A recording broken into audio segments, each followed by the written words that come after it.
So we are continuing in our second chapter in the study of a major division in the book of Matthew, chapters 10 through 12, entitled Opposition to Jesus the King.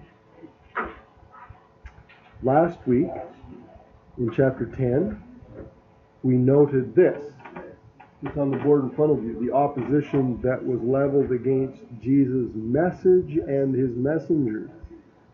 And just quickly, the notes are summarized. I ran them off for you tonight. If you missed last week, there is a tape circulating somewhere. I think we did tape it. And but the notes are written out word for word. It'll give you a good summary. But in the 10th chapter of Matthew, we have the record of Jesus calling his 12 disciples together. And he sends them out. And he says, you can only go to who? The Jewish people, the lost sheep of Israel. I don't want you to go to Gentile people. I want you to go to Jews only. And that's very significant, because this is in effect, the last official offer of the gospel to Israel as a nation. Okay? Now Luke tells us that actually, if you want to see the whole story, this was not the very last. But as far as Matthew is concerned, he's given us a selected, edited record. And so in terms of the data that Matthew incorporates in his book, it is the last offer of the gospel of the kingdom to the Jewish people, recorded by Matthew. Luke says that he sent out 70 more later, shortly after this event. But in essence, these were the last opportunities that Christ was given to the nation officially, if you wish, to accept his message and to accept him. And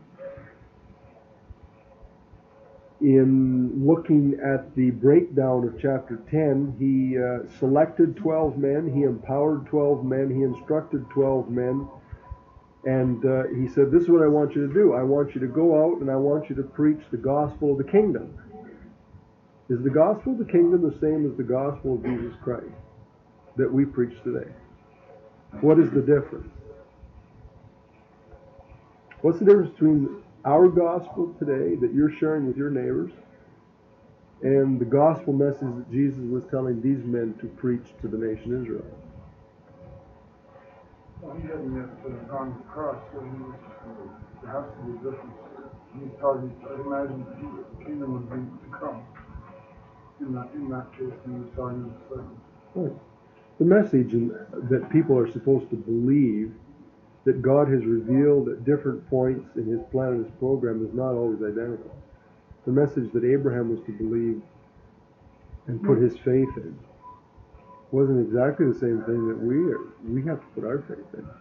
That doesn't mean that God has many ways of salvation.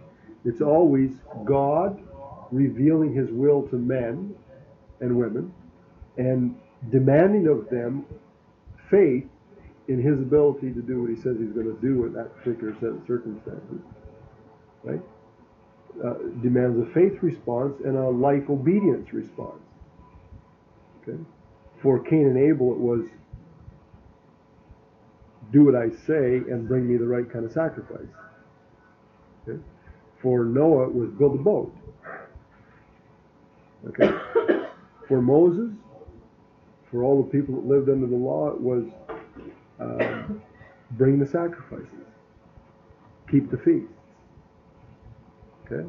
That was the message, and that called out a faith response. So the message of the kingdom related to this theme here of Christ the King. They were announcing, repent, for the kingdom of heaven is at hand. A spiritual king is here. And that was what John had been preaching. That's what Jesus had already been preaching. He was reminding his disciples, now make sure you preach this message again. Take it out, the gospel of the kingdom. We don't stress the kingship of Christ when we preach to our neighbors, do we? What we are stressing is the saviorhood of Christ. He's the one and only way. There is no other name under heaven. Okay? It's not that we don't believe in it.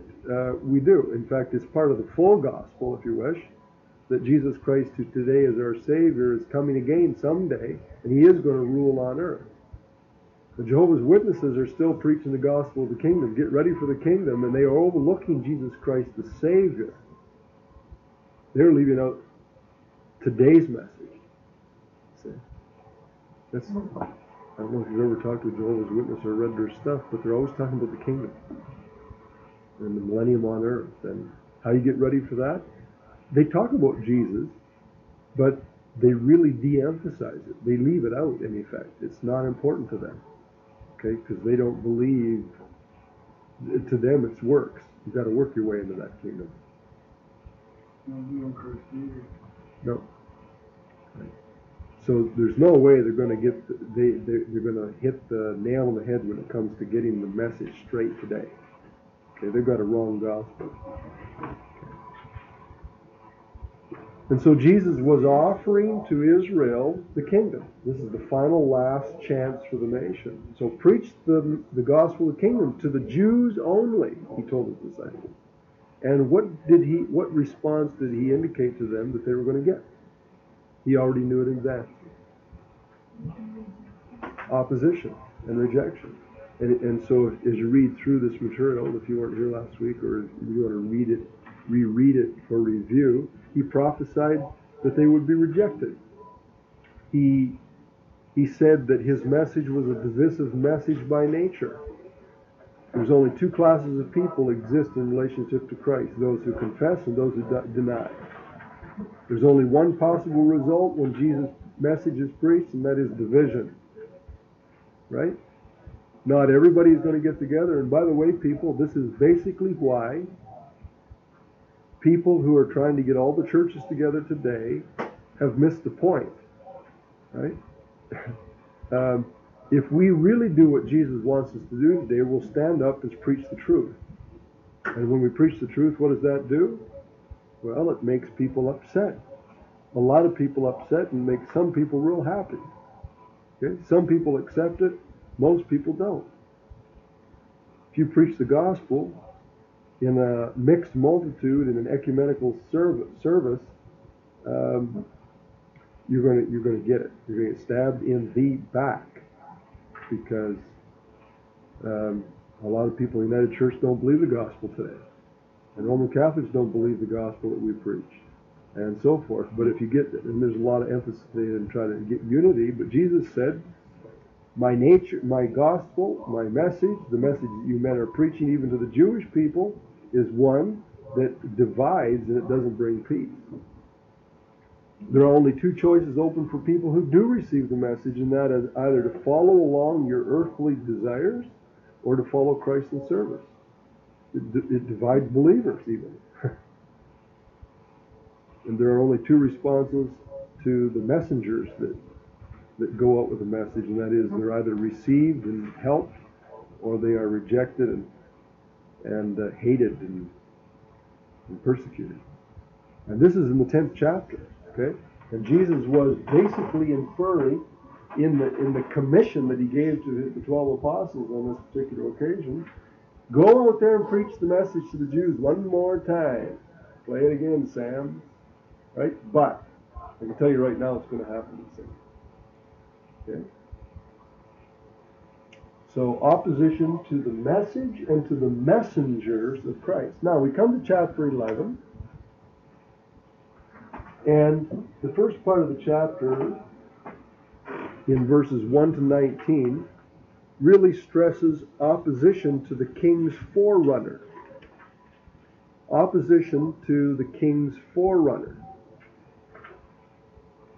Let's read it.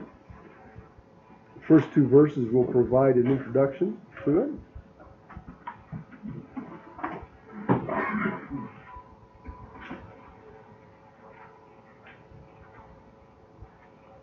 And it came to pass, when Jesus had ceased commanding his 12 disciples, he departed from there to teach and to preach in their cities. Now when John had heard in the prison the works of Christ, he sent two of his disciples and said unto him, Christ, Are you he that should come, or do we look for another? Jesus answered and said unto them, Go and show John again those things which you do hear and see. The blind are receiving their sight, the lame are walking, the lepers are cleansed, the deaf are hearing, the dead are raised up, the poor of the gospel preached to them, and blessed is he whosoever shall not be offended in me. Now, I just want to focus for a few minutes on verses 1 and 2 because I think it always helps to get the perspective here, put it in historical perspective. In verse 1, Jesus was still free to command and preach, was he not? He's out there doing it. It says he just commanded his disciples to go out and preach, and he did the same thing. He's out there preaching to Israel. He's still preaching. But the man who God in history chose to prepare the way for Jesus Christ, verse 2, where is he? Right. Now, this is foreshadowing. In literature, if you remember anything from what you got in elementary school or in high school, a good writer will put foreshadowing in to set a mood in your brain without telling you in so many words that a bad thing is going to happen or a good thing is going to happen. For example, if the author wants to prepare you as a reader for some traumatic event, the person might say, yeah, and when he woke up, the first thing he saw was thunderclouds outside the window, and rain was pounding on the tin roof of the shack or something like that. Okay, well that's a downer, right off. Okay, so you can do that, or if you want to set the opposite stage, the guy wakes up and the birds are merrily chirping away outside the window, and never felt better in his life. You just know something good's going to happen, right? No, I'm not a great writer, but I like to read, and somebody told me that one time. I think it's probably true. And this is foreshadowing. This is biblical foreshadowing. Jesus is free, but his forerunner isn't. What is that telling us is going to happen to Jesus, who comes after? See, if they did this to the forerunner of the king, what are they going to do to the king? Well, it's setting the stage. Okay, I thought it was just a neat little thing to observe. Okay, when was the last time we came across John the Baptist in the book of Matthew? This John here in verse 2 is John the Baptist. Where is the last mention of John the Baptist that we've come across?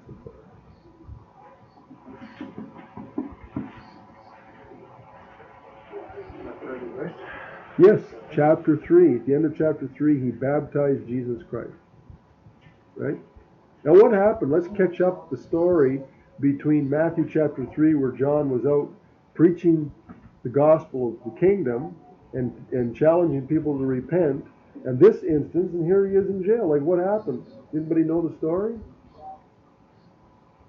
Yeah, King Herod was living with his brother's wife, which was living in adultery, and she was really upset because he was accusing her of living in adultery, and her daughter danced with kings.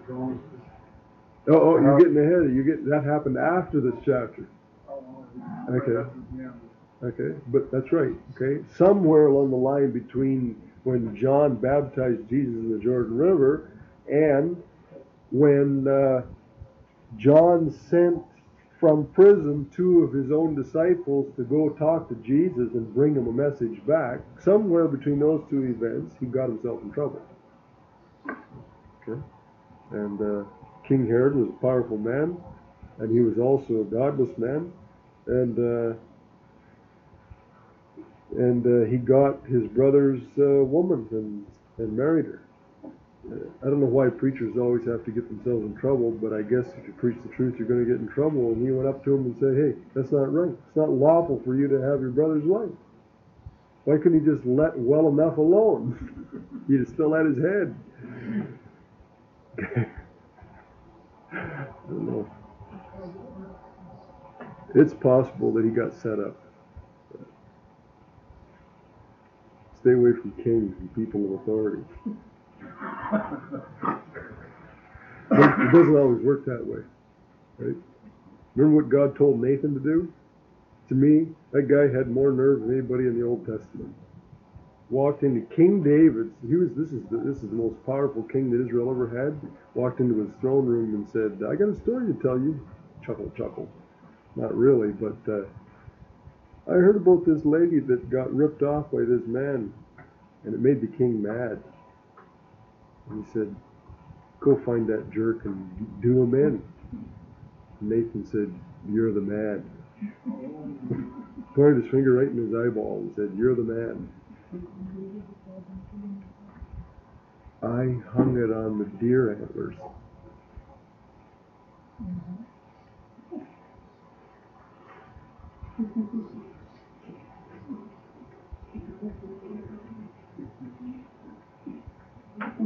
Where was I? Oh yes, so King Herod got himself in trouble. John the Baptist got himself in trouble with King Herod. And I think we ought to read it because it's a pretty interesting story. Mark. Actually, there's more to it than you read the first time through. Mark chapter 6.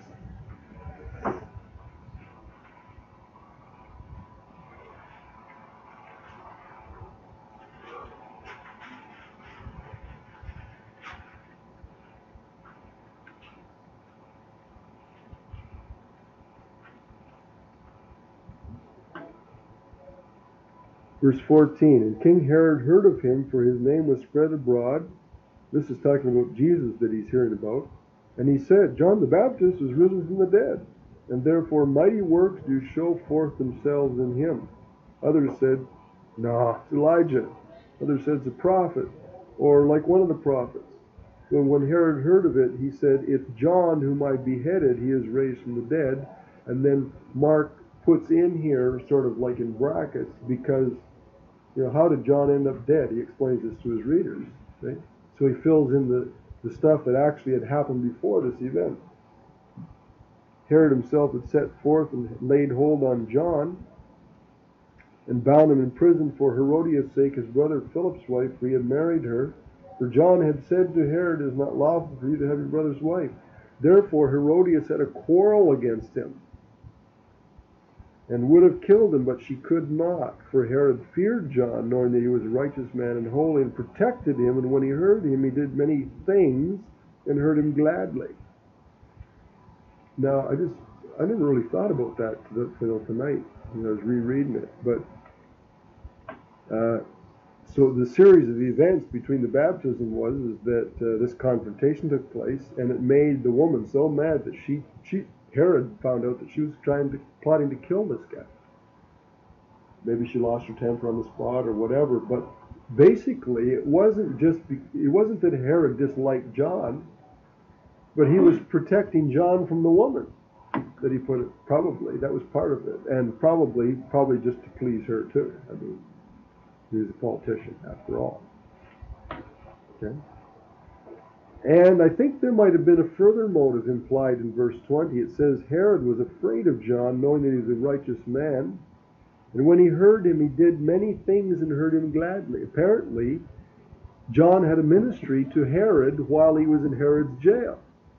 Herod would call him up there just like Felix called up Paul out of prison. Remember when Paul was in prison in Caesarea and would talk to him about theology? Wasn't Herod afraid because of what had happened to his father?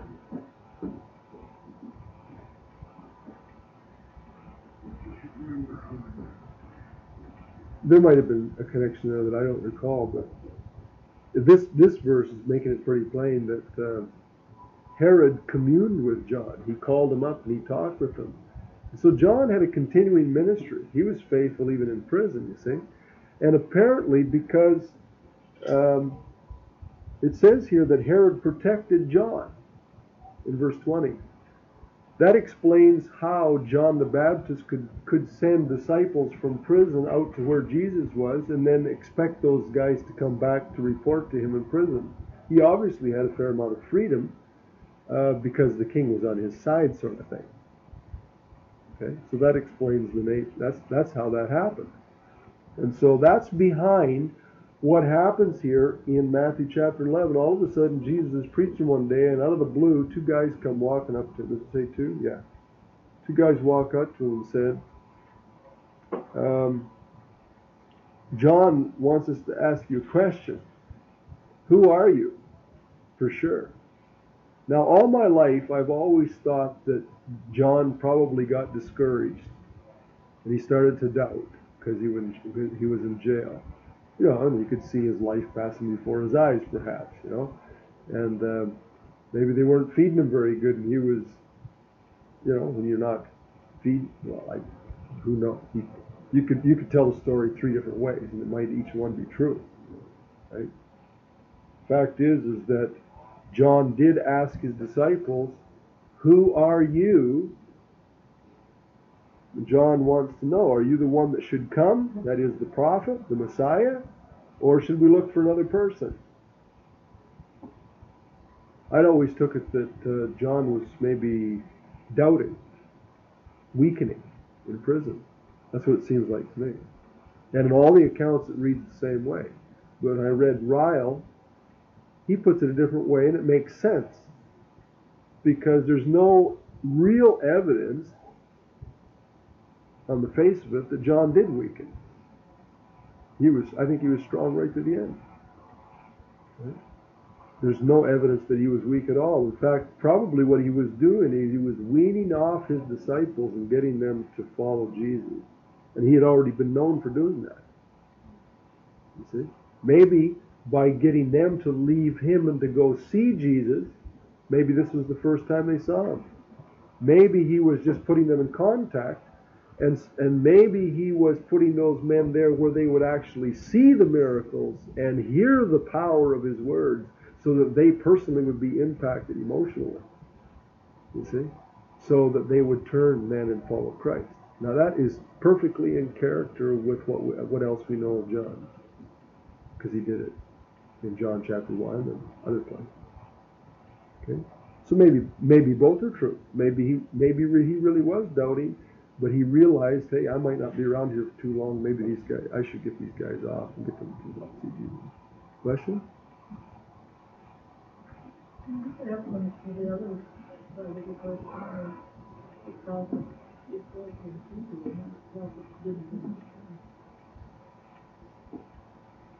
That's true, but that's, I think, not talking about the living prophets, but it was talking about the Old Testament prophets prior to John who were given special divine revelations, and they didn't understand how the Messiah could be a king and a suffering Savior at the same time. That's in the context of it.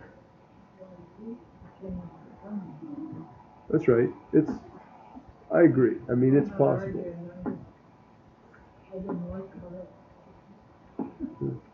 Well, I don't see why they both couldn't be true. You know, it was a neat idea. I never run into it before. Yeah, I don't know either, because until you brought this up, I never thought, why did he send these men out? Because when he seen Christ, he didn't behold. Yeah. You know, he believed. Here he is. And yet now, why is he asking this question? I never thought of it. Right. Jesus wasn't what he expected, even though he was expecting, he expected a king.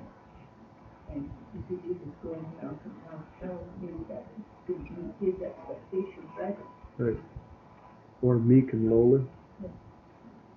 There's no evidence either that John and Jesus ever knew one another prior to this baptism in the Jordan, you know. But it might have been a really surprising encounter. Who knows? This is one of the unique things about the Bible, that it gives us what we need to know, but it doesn't give us everything that we'd like to know. And it's good for us to learn to develop the capability of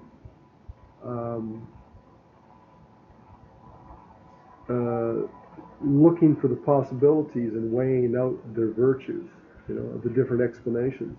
And maybe there's truth in more than one. But anyway, that's called speculation, and we just don't know. There are some things we know, some things we do not know for sure why the question was asked, right? But there is no question that the question that was asked was to help clarify for somebody's benefit, either for John or his disciples, or for John and his disciples, just who Jesus was, his identity. Okay. Now, in the process of answering this, I believe that the opposition to Jesus Christ is implied here, or the opposition to the forerunner, only because of where John is. Jesus responds to his disciples and confirms that who he is. He confirms that he's really the king. He's authentically the king of Israel. And he does it for the benefit of the imprisoned, you could say, for the benefit of the imprisoned forerunner. The forerunner is being opposed. He's being, he's in jail. Okay? And so the question that was asked helped to establish Jesus' legitimate identity. By the way, look at something, would you? The first section in this, let me write this down on the board, okay? The trend of thought through the first 19 verses of chapter 11 is that Matthew selects an event that reaffirms that Jesus really is the Messiah King. And he does it in such a way as he picks an event that makes his confirmation while John is in prison, which is like foreshadowing of the opposition that Christ is going to receive. And then he picks a second event, which immediately followed, in fact, that established John's authenticity as the king's forerunner, as the one that would prepare the way for the Messiah. And then he selects part of Jesus' teachings immediately after that, which basically establishes once and for all that Israel had rejected both the king and the forerunner. And so this really fits in with the overall idea in this chapter. It's what leads us to this conclusion that we are seeing here, the opposition to the forerunner, which leads into opposition to the king in the second part of the chapter. Okay. Now that seems a little complicated, but makes sense to me. I hope it makes sense to you. And what I meant to say was that this section begins with a question in verse 3. Are you he that should come, or do we look for another? And that question is answered here. This section begins with three questions. See? In verse 7, what did you go out into the wilderness to see? Verse 8, what did you go out to see? Verse 9, what did you go out to see? Jesus is asking three questions here, and the questions are designed to establish the authentic identity of who John is. See? John asked a question that resulted in the establishment, the confirmation that Jesus truly was the Messiah King. That's the answer to the question. The answer to these questions is John truly was the forerunner. He really was. He was the one predicted in the Old Testament. And then this section begins with another question, right here, in verse 16. Jesus says, but whereunto shall I liken this generation? This is not a question of Jesus' identity. It's not a question of John's identity. It's a question of Israel's identity. Who the heck do you think you are? That's a little colloquialized. What are you people like? What should I say you people are like? Speaking to the multitude. And he says, you're a bunch of rejectors. In effect. Okay? Now, do you follow that through? I like to look for questions and answers because a lot of times it really helps make sense.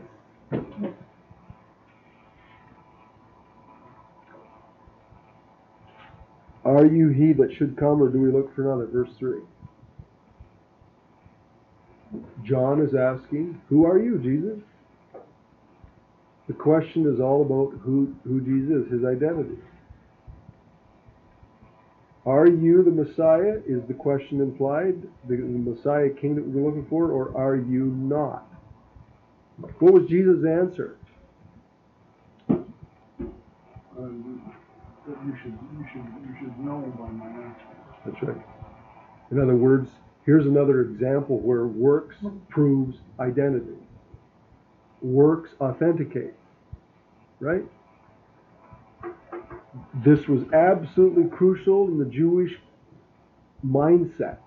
Right from Moses' day to the present, the then present, they had been trained to think this way. Right? Moses said there's a coming a prophet someday. Right? And you'll know he's a prophet because what he says will come to happen. And this is going to be true of all the prophets. Okay? Read it in Deuteronomy chapter 18. And that's why in chapter 10, Jesus sent the apostles out and said, go preach the kingdom of the gospel of the kingdom. Right? And just so people know that you really are the right kind of people to listen to, I'll give you power over demons. And do any kind of healing you want. Okay? And so Jesus' answer is, listen to the evidence, observe the evidence, and report the evidence that you see and hear. Okay? Instead of, what is it? Hear no evil, see no evil, speak no evil. It's the exact opposite. Okay? Hear the right, see the right, and speak the right. Okay? And you know what? The next verse is a quotation from the Old Testament. It's probably a quotation from, or an allusion to maybe 2 or 3 passages in one. The blind receive their sight, the lame walk, the lepers are cleansed, the deaf hear, the dead are raised up, the poor of the gospel preached to them. There are at least 3 good messianic passages I know in the book of Isaiah that all predicted that the Messiah, when he came, would do this. You want to read them? Yeah, would you please read that? And the eyes of the blind shall be opened, and the ears of the deaf shall be unstopped.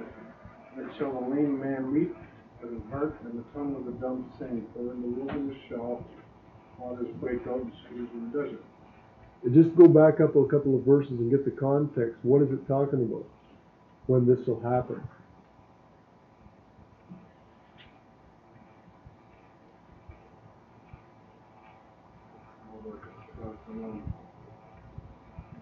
Physical reformation of Israel. Right. It's talking about the second advent. When Christ comes, he is going to do all kinds of miracles. He's going to restore the land. He's going to heal people at the second advent. This is a messianic prediction of Christ. Right? So in the Jewish mindset, the Messiah, when he came, and for all they knew, he was coming to his, he was offering himself as king right here. Nobody knew there was going to be a first and second advent for sure. See, at this point, could have been it. This could have been the fulfillment of that passage right there. That when he came and set up his kingdom, bang, he was going to change everything and heal people. Right? Yeah. That passage should have been going through their head. And it likely was. Okay?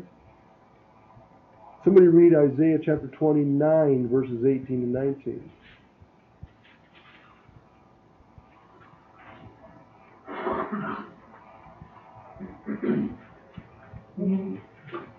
Oh, do it in unison. And in that day shall the deaf hear the words of the book, and the eyes of the blind shall see out of obscurity and out of darkness. The meek also shall increase their joy in the Lord, and the poor among men shall rejoice in the Holy One of Israel. And what day is that? In what day? If you go back up in the context, it describes it.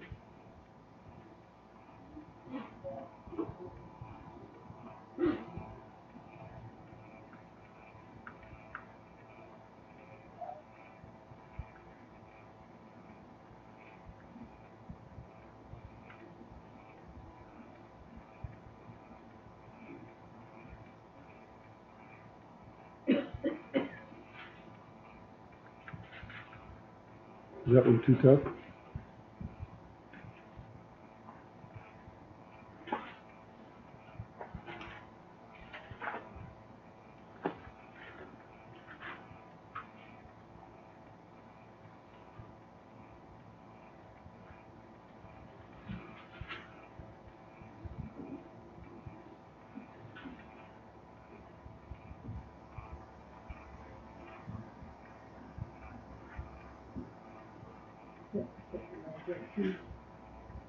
Verse 16, verse 7. That's what the people did at the Lord of hosts. The thunder and the earthquake and great noise, the storm, the tempest, and the flame of devouring fire. And the multitude of all the nations that fight against Ariel, even all that fight against during their mission and that distress which will be redeemed in the night vision. Right. Yep, the Lord's going to come with great power and glory, and He's going to fight against Israel's enemies. That's up in verses 6 and 7. Verse 14, therefore I will proceed to do a marvelous work among this people, a marvelous work and a wonder, for the wisdom of their wise men shall perish, and understanding of their prudent men shall be hidden. And He's going to turn their world upside down, he says in verses 15 and 16.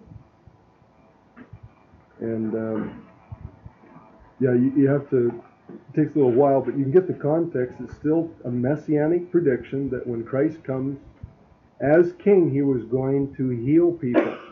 Okay? Well, Jesus Christ was coming as king in Matthew chapter 10 and 11.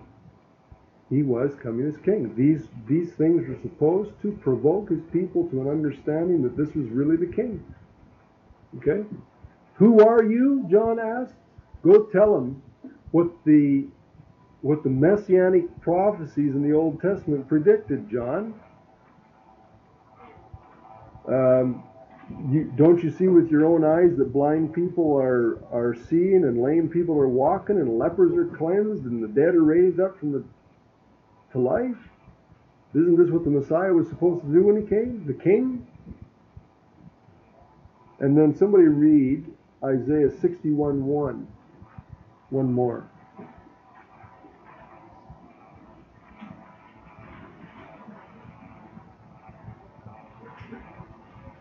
Spirit of the Lord God is upon me, because the Lord hath anointed me to preach good tidings unto the meek. He hath sent me to bind up the brokenhearted, to proclaim liberty to the captives, and the opening of the prisons to those who are bound. Right? To proclaim liberty to the captives, and sight to the blind. I don't know. And to proclaim the acceptable year of the Lord. Open the prisons of those who are bound. Right. And there are other passages. I think Isaiah 49 is another one. But anyway, we won't take the time. There are lots and lots of Old Testament passages that predict that when the Messiah came or comes, that He was going to do a marvelous work, tremendous evident manifestations of power, both in the physical world. He's going to change the topography of the land. He was going to heal His people from their physical diseases, heal their hearts, give them peace, restore them to their land, give them prosperity, make the ground to produce fruit like it never produced fruit before, and on and on and on and on. And Jesus Christ was demonstrating some of these very qualities. And so the implication was, yeah, go tell John that the messianic prophecies are being fulfilled. That'll give him an answer. That's who I am. You need not look any further. Okay? Anybody got any questions or comments? Do you think because of this that might have been the reason that some elders that He was Christ, because all the things that they thought that He was supposed to do? He didn't do them all. Yeah.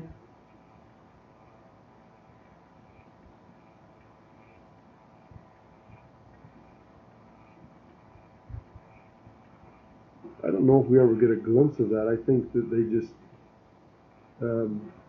If they were inclined to disbelieve, we find in the next chapter they attribute it to the devil. Yeah.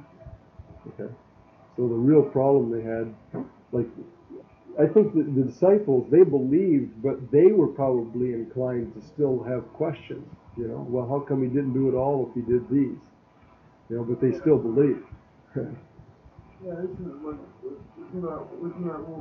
the deception of Judas and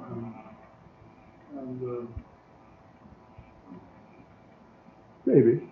you know, where he thought that when they asked for what can I say his name, to be released when Barabbas? Barabbas, Yeah. you know, where he was fighting against the Romans to try to get the Romans to get the country back. And Judas, and I think in fact was like a friend of Barabbas in a way of trying to, I think he had the wrong perspective of Christ. He was looking at him as king to take by force, to take the country back. Yeah. I think he missed the message. Yeah. There's no question that Judas's understanding of Christ was skewed somehow. We don't know exactly. I mean, all the movies give it a different twist, you know. But they can't any of them be that far off, because he truly was an unbeliever. You know, son of perdition. He was lost. So any one of their plausible plots and explanations as to why, whether he expected Christ to be a mighty conqueror, or you know, an economic whiz, or who knows what, you know. I agree that he had some problem like that, and in his case it was a problem. I don't know how many, it'd be impossible to say for sure how many people felt that way. You were going to say something, didn't you? Along the same lines, that they were expecting a more immediate political solution. Right. Yeah, they wanted a king that would fight for them. They didn't want somebody to teach them moral platitudes. Yeah. Right. You weren't expecting to turn the other cheek. No. And people don't necessarily like it even today, when we don't live in as bad a circumstances. Well, I'm getting pretty warm, and it's probably time for a pee break, so we'll stop. Please come back in a very short while so we can finish this out, okay?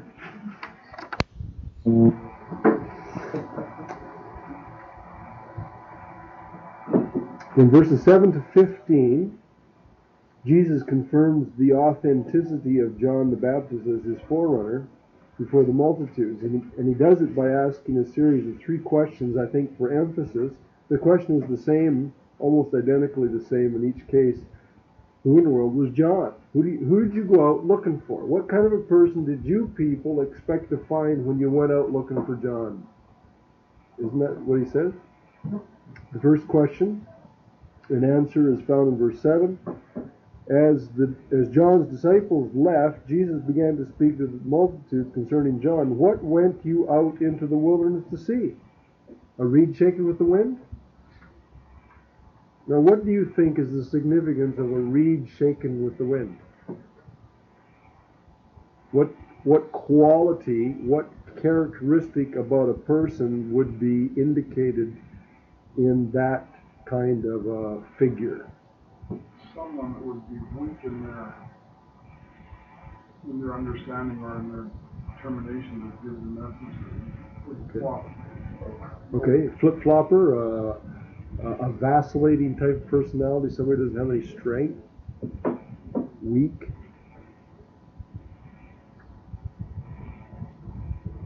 A nobody.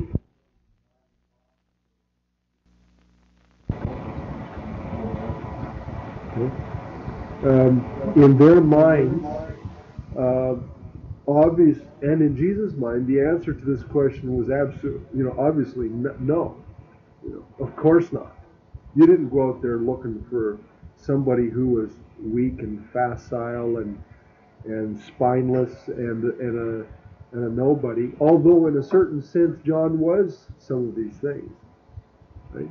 It's sort of like a yes and no answer. Yes, he kind of was a nobody. Yes, he was somebody out there that nobody knows much about. Perhaps he was a weakling in certain ways. Right? But no, that's not what they went out to find, and they knew it. So Jesus asked the second question to draw out of them, to bring them around to what he wants them to understand about John. Verse 8, but what went you out to see? A man clothed in soft raiment? Behold, they that wear soft clothing are in kings' houses. He already intimates the significance of somebody wearing nice clothes, nice soft clothes. What kind of a person would be in a king's house wearing soft raiment?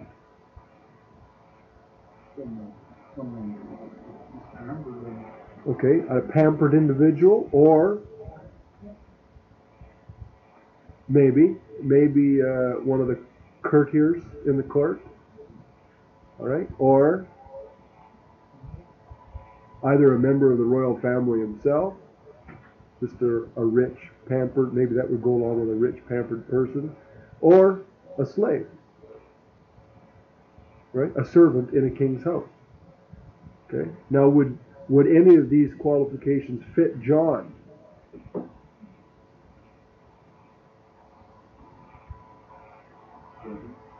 Yeah, he was a servant, but he sure wasn't wearing soft clothing unless you consider camel skin soft clothing.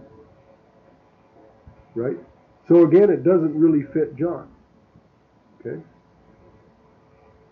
No, he doesn't fit that kind of a characteristic. He's neither a nobody, nor is he a weakling, a spineless person, nor is he somebody that's pampered. He's not merely the slave of a rich person.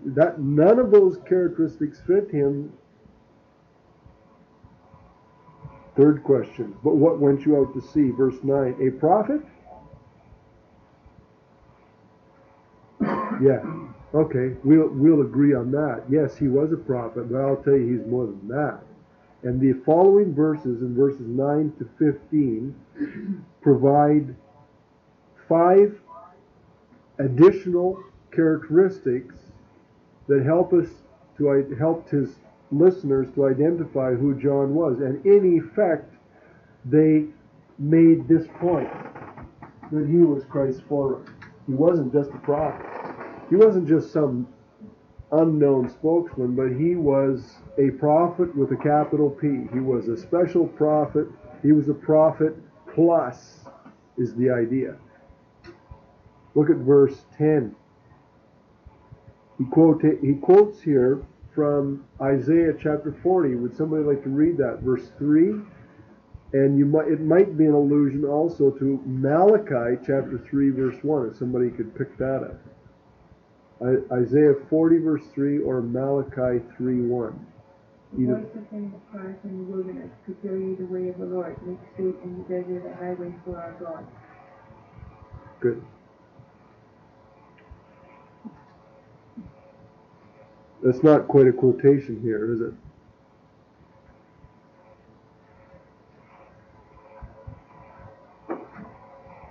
It's more from Malachi chapter 3. Behold, I will send my messenger, and he shall prepare the way before me. Now just keep reading in Malachi 3 and we'll find out what the context is. And the Lord whom you seek shall suddenly come to his temple, even the messenger of the covenant whom you delight in. Behold, he shall come, says the Lord of hosts. But who may abide the day of his coming, and who shall stand when he appeareth? For he is like a refiner's fire among fuller's silver. Yeah, Malachi, the prophet, said, I'm going to send Malachi's name means my messenger, right? Malachi, okay? And it's Jehovah saying, I'm going to send my messenger someday, and he is going to prepare the way for me, And when the Lord comes, He's going to come and He's going to clean house. Right? Hadn't Jesus just done that on several occasions? Wasn't He personifying in His actions and His teachings in the Sermon on the Mount a life of holiness and justness and obedience to God? Right? And He was cleaning the nation up. Right? And He wasn't being received very well. Right? For all they knew, Christ could have been this person, and John the Baptist could have been the very embodiment of the prophecy of Malachi chapter 3, verse 1. And in fact, Jesus quotes it. It's true. He was. John was the very prophesied forerunner of the Messiah himself, according to Malachi 3:1. At this point, they didn't really know. The Jews didn't know that Christ was going to be rejected. You know, the average person had no idea he was going to end up on a Roman cross. Right? In the course of events, Jesus was declaring, John is fulfilling what the prophet said. The Lord has come to His people, and He's refining His people. And Jesus was. Although that refining work stopped at the first advent, because at the cross, it's going to resume at the second advent, and He's going to finish it. But verse 11, what additional thing does He say in verse 11 about John the Baptist? Among them that are born of women there has not risen a greater than John the Baptist. Notwithstanding, he that is least in the kingdom of heaven is greater than he. Who is John? What is he like? In your own words. Pardon? The last week.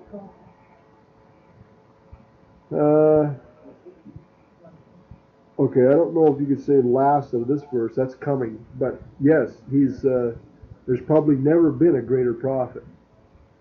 Right? There's probably never been a greater man, aside from his own self. That's quite a commendation, isn't it? Yeah.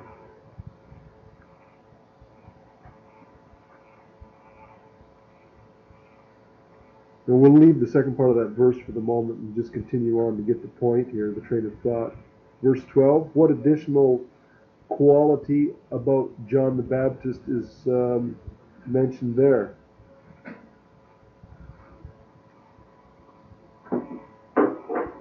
What does that verse tell you about John? From the days of John the Baptist until now, the kingdom of heaven suffers violence, and the violent take it by force.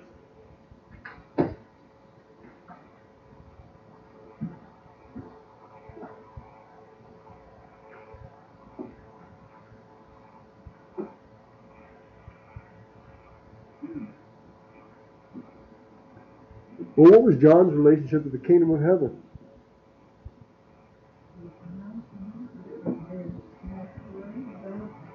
Yeah, John came preaching the kingdom of heaven. That's what Jesus' message was. That's what the apostles' message was at this juncture, right?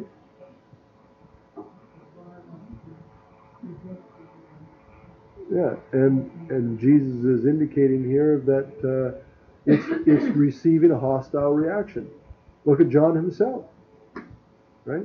So this really fits with what is happening in this chapter, that we are observing the actual stifling or opposition and rejection of not just Christ's message, not just of Christ's messengers, but of the forerunner himself.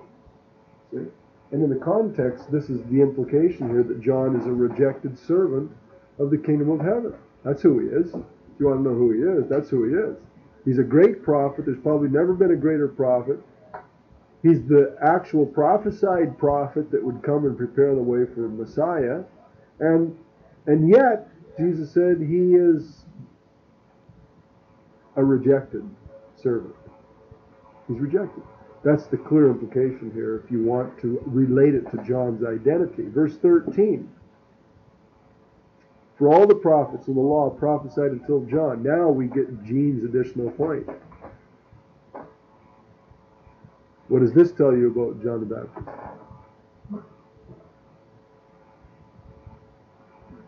Yeah, he's the last of an illustrious line of prophetic messengers. We know Christ was a prophet, right? But John was the last one before Christ. Were you going to say something? No, you did.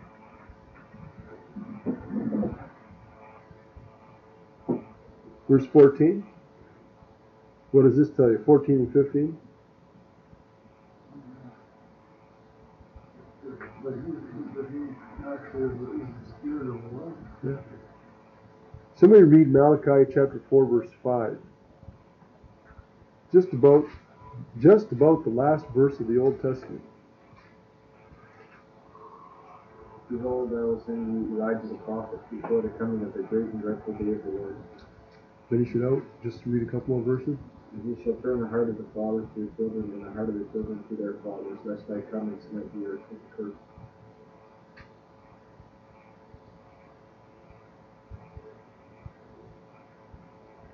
Elijah was going to be sent. Now, Malachi preached at 400 BC. When did the man Elijah in history actually live? Know your Old Testament history? Under the United Monarchy or divided monarchy or single monarchy?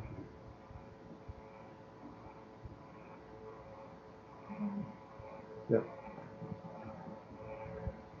Yeah, when the North and South were fighting Civil War. Okay, so Elijah was a prophet mainly in the South, and he was taken up into heaven. Remember, on the other side of the Jordan River, the flaming fire chariot, horses.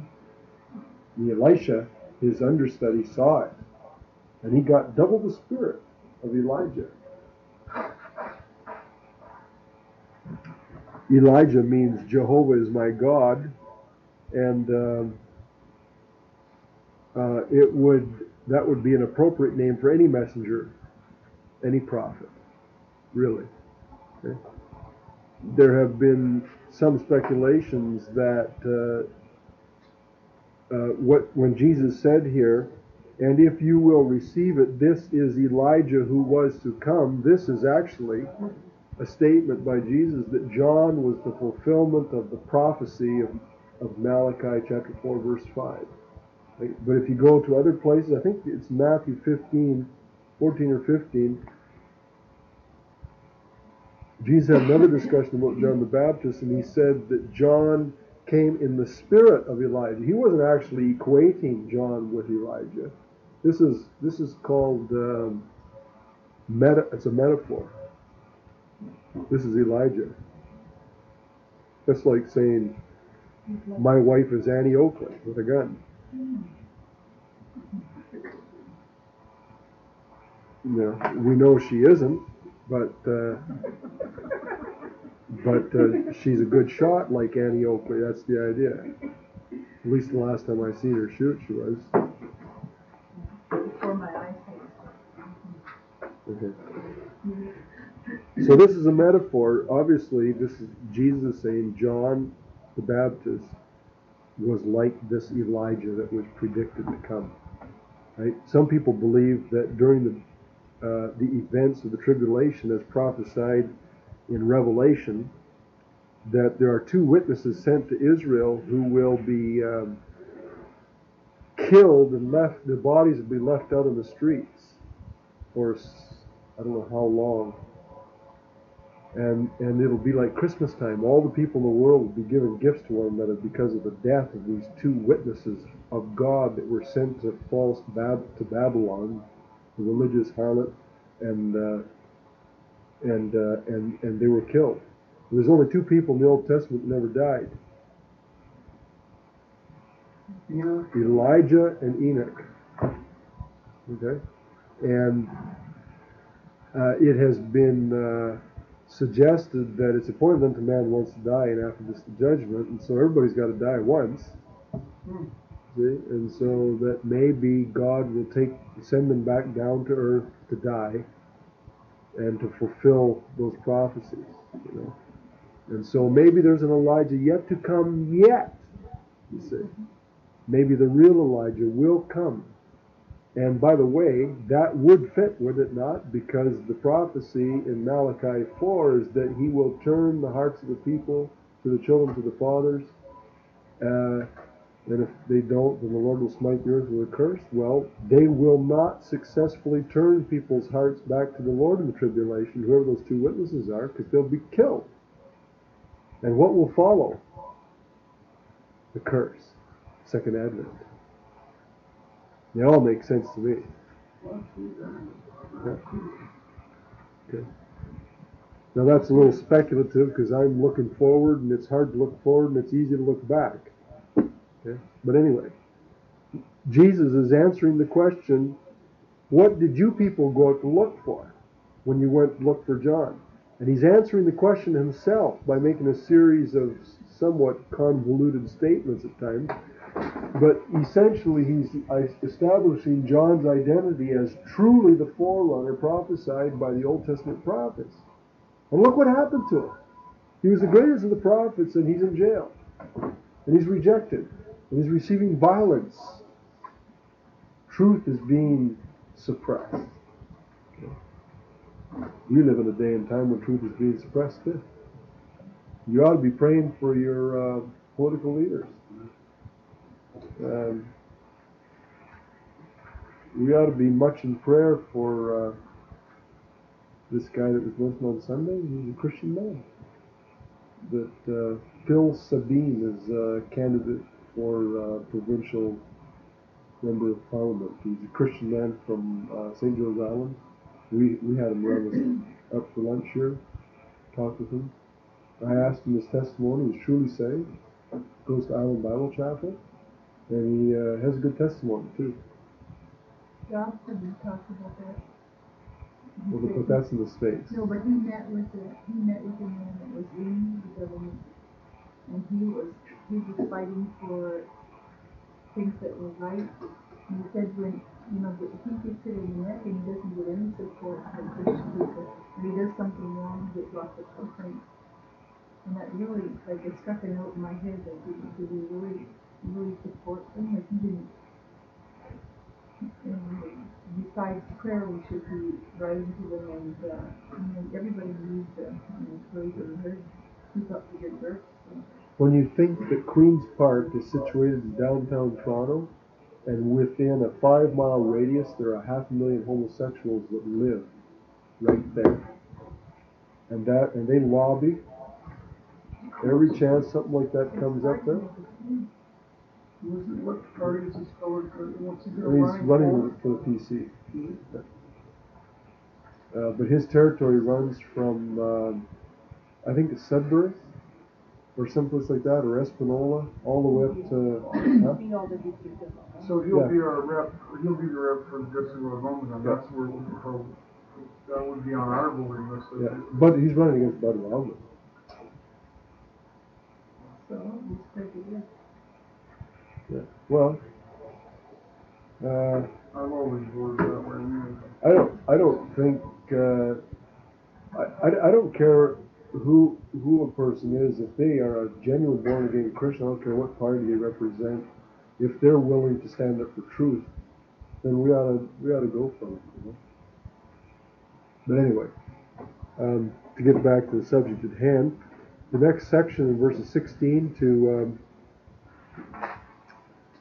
19, Jesus confirms that both himself, and he's truly the king, which has just been confirmed in this chapter, and John, who is truly the king's forerunner, is just confirmed by these questions and answers. Jesus confirms now by another question that Israel, this generation of Jews that he is speaking to, are really Christ rejectors. The question is, but whereunto shall I liken this generation? Answer? The answer has 3 parts. What are you people like, in essence? Well, I'll tell you. Number one, you're like argumentative, ignorant, provocative, stubborn children. It is like to children sitting in the marketplaces and calling unto their fellows and saying, We have piped unto you, and you have not danced. We have mourned unto you, and you have not lamented. This is a simile, it's a comparison. Jesus is saying, you people are like a bunch of kids downtown while their mothers are out working or shopping. You're sitting on the ground and you're arguing with your peers. Well, we did the music and you were supposed to dance and you didn't do it. You know, it's like an argument between these kids. Right? That's the picture Jesus is drawing here. Kids arguing.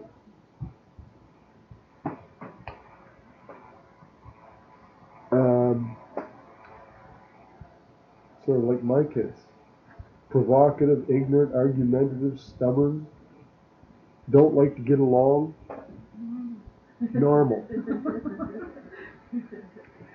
And Jesus, this is kind of a slap in the face, isn't it? What is this generation of people like? Well, they're like hard-headed kids. Verse 18 and 19a. John came, neither eating nor drinking, and they said, he has a demon. They accused John of being a demonized person. And then he says, the Son of Man came, and he did eat and drink. And they turned that around on him, and they said, yeah, he's a man gluttonous and a wine bibber in front of tax collectors and sinners. You just can't win with these people. Damned if you do and damned if you don't, sort of thing. Right? They rejected John because he didn't, and they rejected me when I did. You see that? Isn't the argument well taken? John and Jesus. John and Jesus. Right? The forerunner and the king himself. And they didn't receive the forerunner, and they cast false charges against him, falsely accused him. And then when Jesus came and he did make friends with the sinful and identify with people, then they threw that in his face. I like what Ryle had a real good section there in the chapter, and he said it was the incorrigibleness of people, impossible to please, false accusers. Doesn't matter really what you do sometimes, you know, when you're doing the right thing, people are always going to find something to pick. You know? Happy is the church that has people who are long-suffering and patient, loving, kind, and tender-hearted and merciful. There are a lot of poor preachers out there that like the lone chicken with the bloody rear end in a pen full of man-eating chickens, you know. Find one little weak spot and they pick him until he's dead, right? And that's what they did to Christ and to John. He says, that's what you people are like. You're like a bunch of man-eaters, to use a colloquialism. Right? Incorrigibles. Like a bunch of chickens, like a bunch of bad kids, and you just can't be satisfied. You can't be pleased, verses 18 and 19. And the last point that he says in the last part of verse 19, wisdom is justified by her children. Well, they're not wise, therefore they're not justified. Basically, he is in a roundabout way declaring them to be fools. Unjustified fools, because they're not wise. Okay?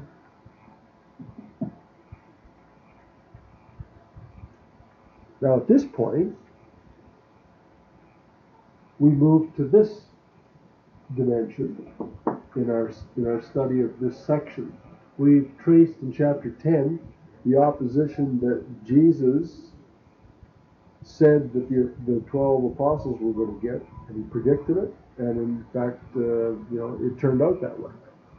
In chapter 11 to this point, down to verse 19, first half of chapter 11, that's what I call 11a.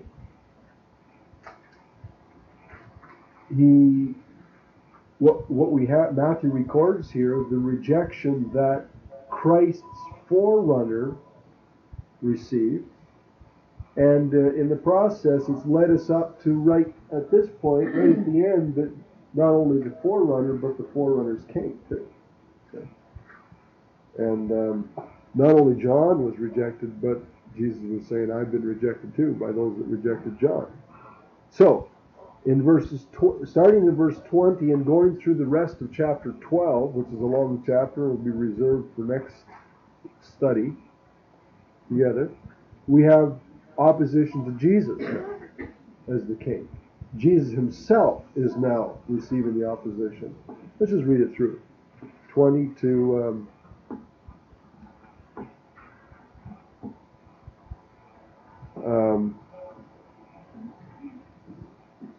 24.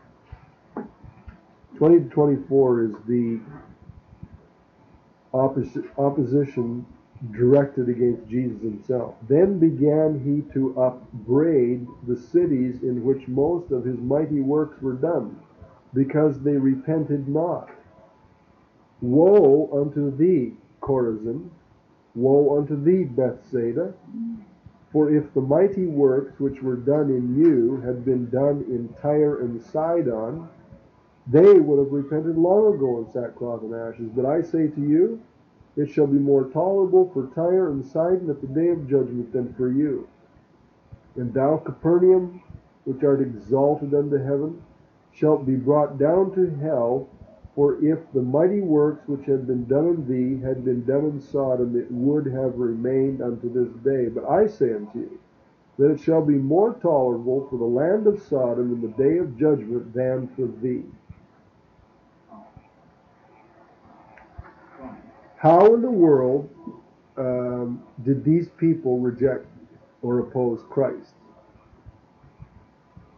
What is the point of damnation that he is giving them? What's the problem? They didn't repent, A, and they rejected his works. See, he mentions works in verse 20, in which most of his mighty works were done. Verse 21, if the mighty works which were done in you had been done elsewhere. And verse 23, for if the mighty works which had been done in thee had been done elsewhere. See that? He damns them because they rejected his works. Now, does anybody have any idea where these cities are on the map? Okay, yeah, you gotta get a map. Look on somebody's map and let's find them, okay? Get a map of the New Testament. Just take a minute and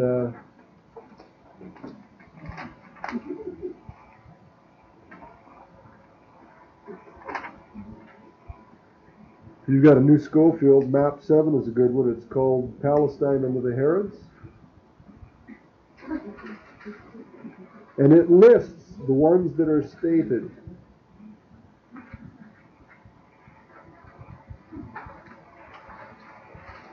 Find the Sea of Galilee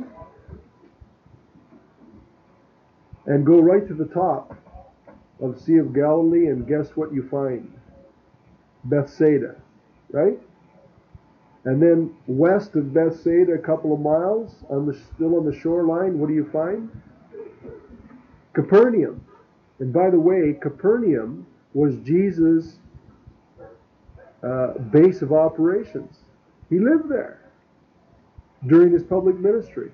When he left home at 30 years of age and began his public ministry, he went from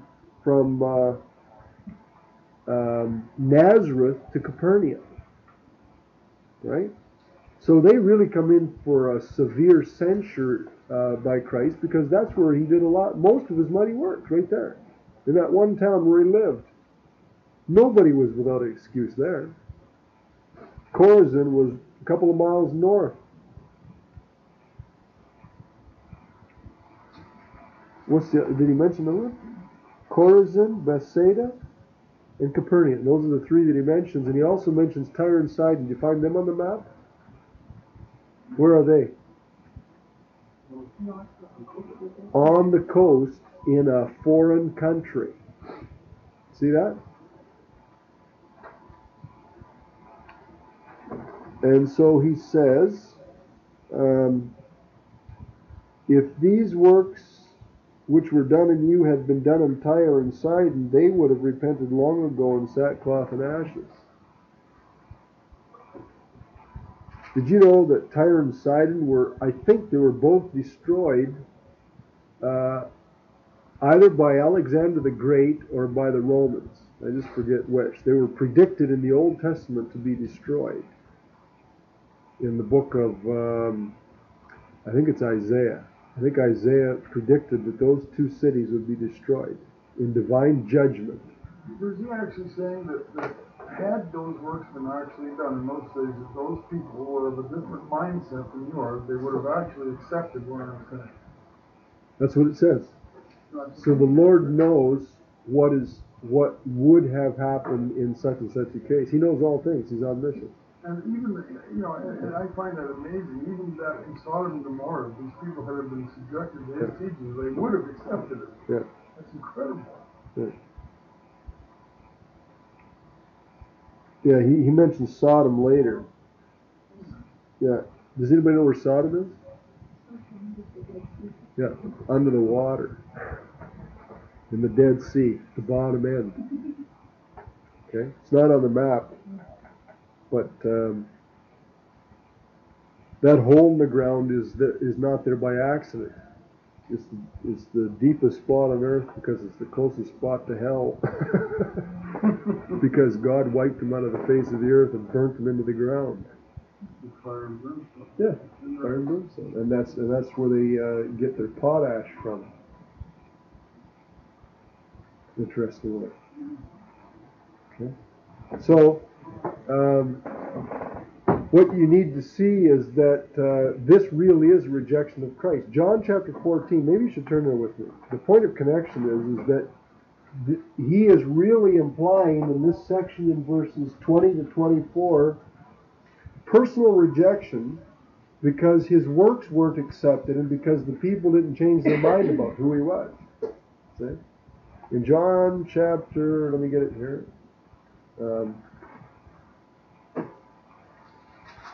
10.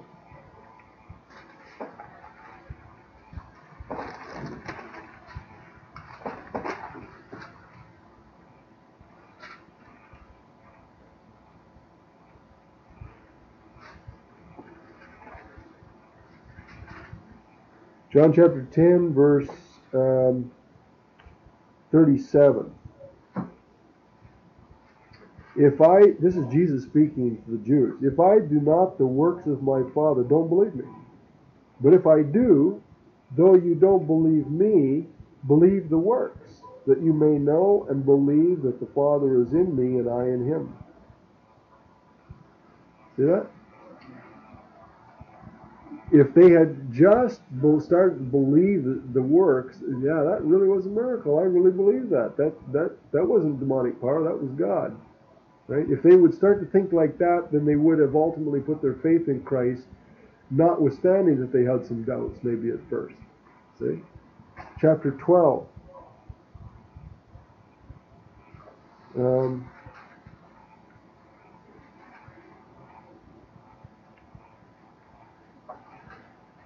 No, that's not a good one.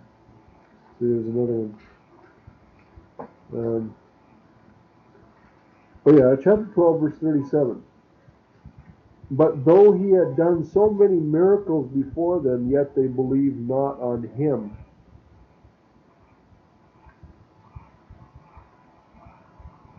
Turn back to John chapter 3.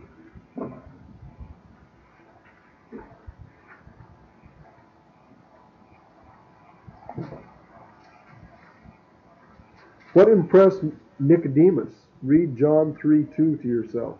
What impressed Nicodemus?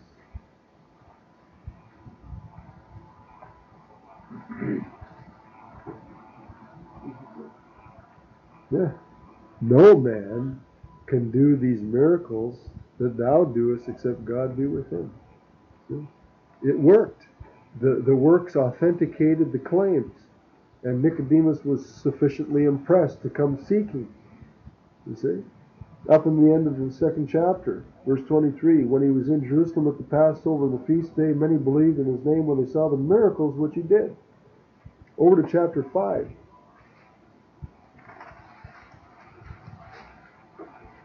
Verse 33 through 36. You sent unto John, and he bore witness to the truth, but I received not testimony from man, but these things I say that you might be saved. He was a burning and a shining light, and you were willing for a season to rejoice in his light. But I have greater witness than that of John, for the works which the Father has given me to finish, the same works that I do bear witness of me that the Father has sent me. Okay? All right, now those are just a smattering of many dozens of references that we have in the New Testament to the importance of the miracles of Jesus Christ. John chapter 20, verses 30 and 31. Many other signs truly did Jesus in the presence of his disciples, which are not written in this book, but these ones are written, selected and written, that you might believe that Jesus is the Christ, the Son of God, and that believing you might have life through his name. That is why Jesus pronounced judgment on the Jewish nation, the very cities in his own province where he grew up, where he did his works, because the works were rejected.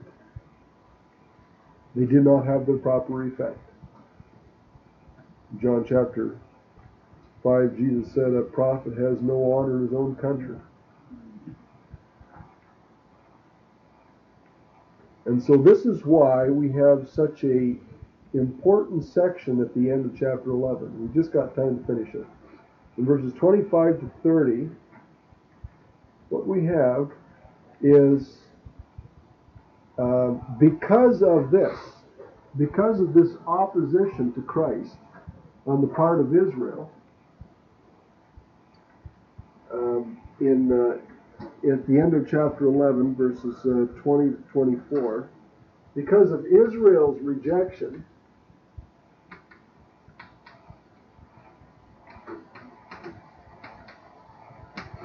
I'm going to put it this way, because of Israel's rejection in verses 20 to 24,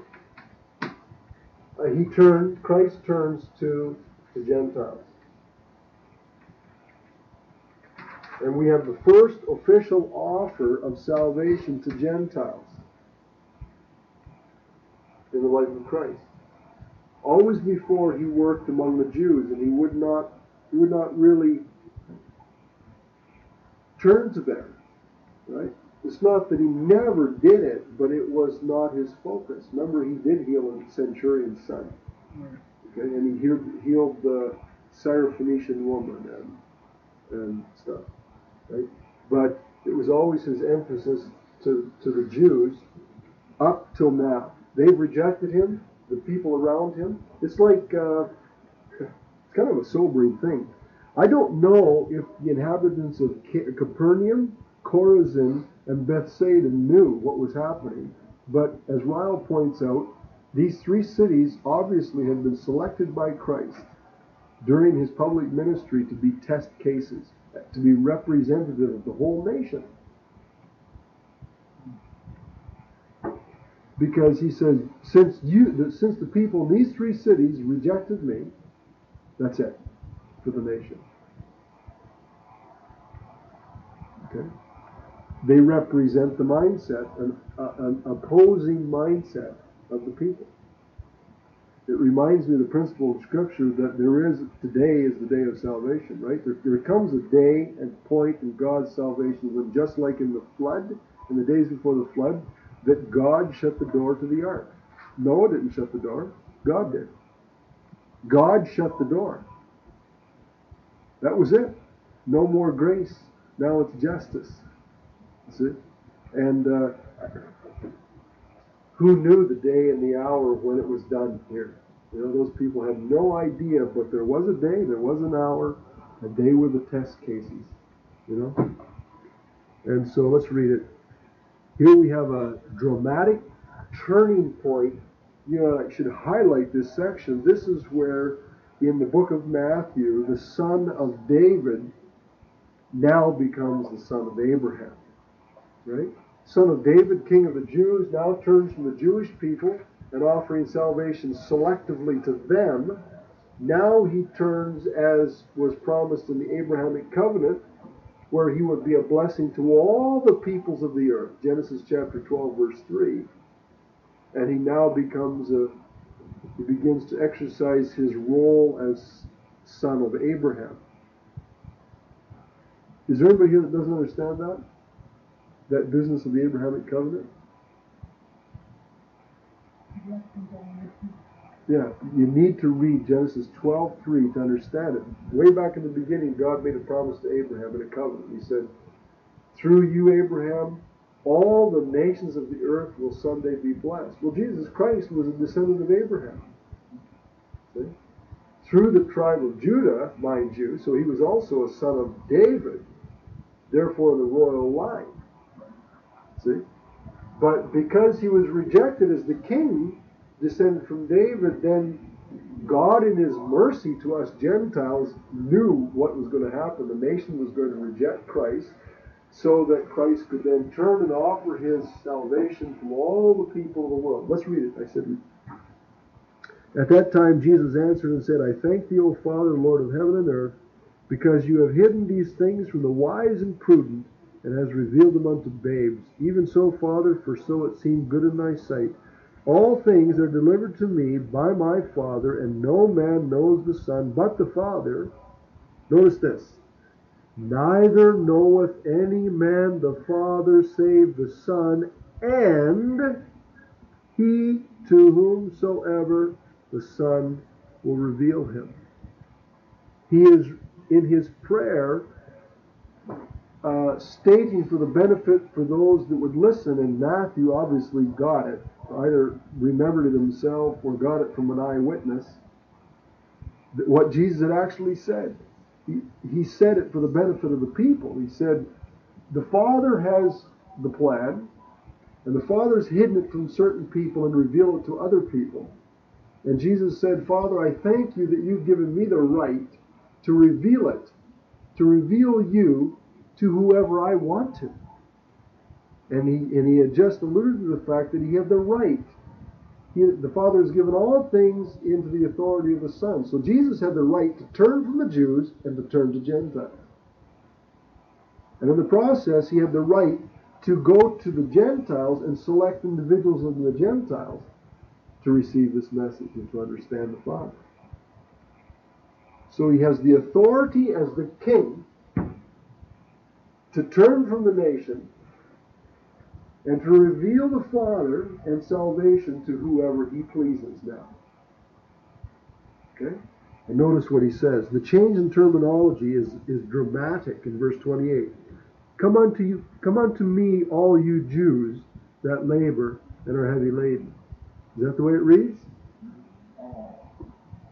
Take my yoke upon you and learn of me, for I am meek and lowly in heart, and you shall find rest to your souls. For my yoke is easy and my burden is light. See that?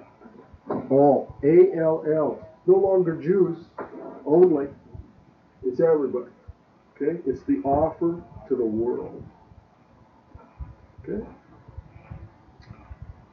The king has the right from God himself to do what he wants. His authority. So as part of his kingly authority, he expresses it in a prayer for the benefit of those that would catch it. And he says, look, and I'm going to turn and I'm going to offer it to who I want to. I'm going to reveal the Father to the people I choose to reveal him to. Aren't you glad? Amen. Aren't you glad? And the last verse says, sometimes I'm so lowered down with stuff. I am so glad.